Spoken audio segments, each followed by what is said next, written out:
Hi guys, this is Androidpipe.com and I'm here with the game Middle-earth Shadow of War. I'm playing it on mobile on the Motorola Moto Z2 Play handset. It's a portrait-oriented title that's a bit of an auto-player, so the game basically plays itself. There's not much to do here. You select your heroes, you level them up, and you watch them as they battle on.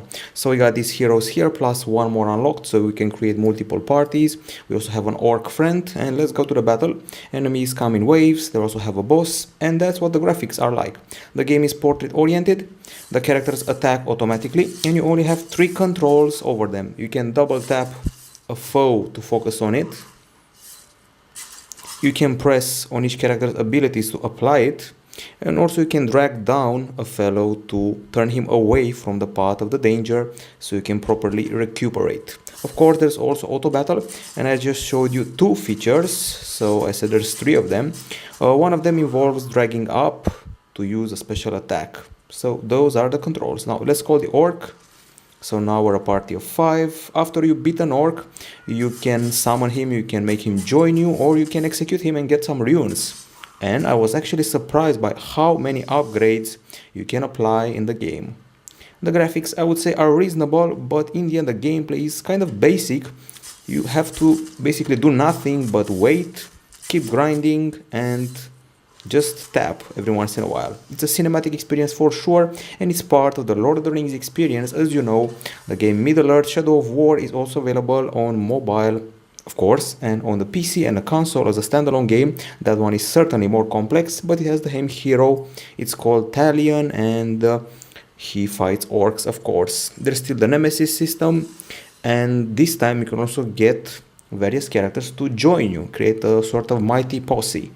Okay, so we got the barracks here, we got the champions. Each of the heroes can be upgraded. So we got the Ring of Power, and we can add to it a variety of inscriptions which will level it up.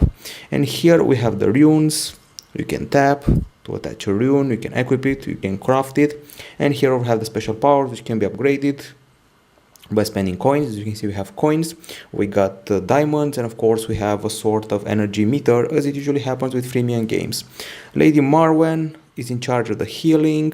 She can also get attached runes. Okay, apparently we just fulfilled the mission. I'm claiming stuff, so that's how the game goes. We got a market where you can buy stuff. We got the missions here, warlords and orc jobs. They're more complicated, they require a higher level at times. We got a social area, inbox, and you can join a guild like a fellowship. This is the orc army. We got the dueling pits, we got the halls of the dead.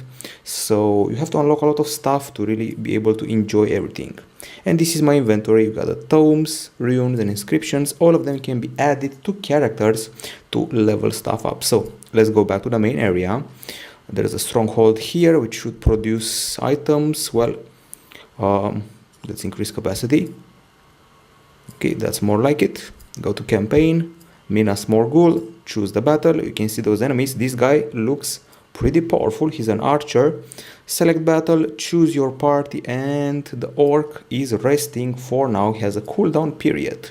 Shadow of War on mobile. Nothing like the PC or console, sadly, but at least you're getting some Lord of the Rings action on mobile, which nowadays is rare. The story should happen somewhere in between The Hobbit and the first Lord of the Rings, right as the armies were amassing to fight Sauron. So the battle wages on, and you can draw a character back, you can activate abilities. As they charge, you see here a meter which is charging. Pretty good animations, but things get repetitive pretty fast. So some of you may not like this grinding.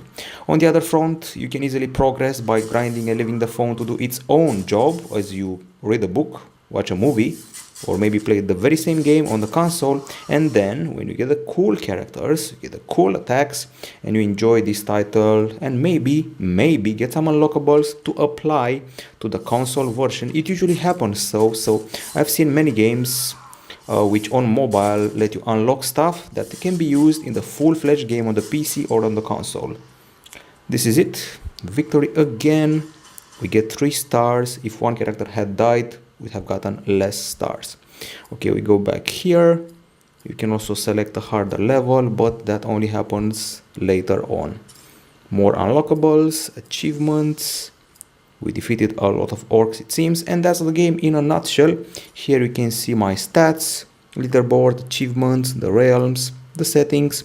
You can also tweak your graphics even, so this also comes for Warner Brothers, so quite a good pedigree. So Shadow of War on mobile, what's the grade you say? It's a 7 out of 10, rather repetitive and it plays itself, but a lot of unlockables and goodies for Lord of the Rings fans. This is from Androidpipe.com, played on the Moto Z2 Play. Bye bye.